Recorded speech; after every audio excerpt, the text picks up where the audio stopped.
အိမ်မှာတလားသာငွေတွေလည်းဖြုံးခဲ့ဖို့ဗျာပြည်သက်တော်ကျွန်တော်မှာခုမရတဲ့ဝိညာဏတွေပါလားမရသည်တော့ကျွန်တော်ပြင်ကိုရောက်တာ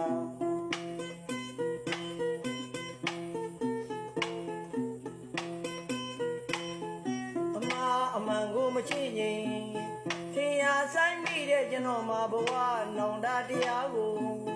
နောင်ခါမရခဲ့ဖို့ဗျာခုမရတဲ့ယောဂပြုသမျှအတွက်ယမနာခြင်းလားကျွန်တော်ဘဝကမပြေသာနိုင်ဖို့ဗျာ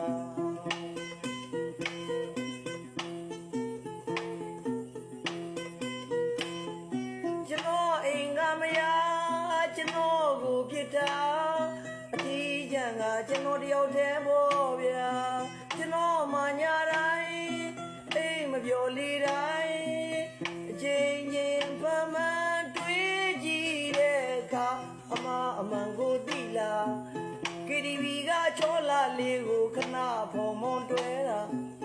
တာယာခဲ့မိတဲ့ကျွန်တော်မှခုမရတဲ့ယောဂအခုဘဝအတွက်တကယ်ကိုရင်လာစရာ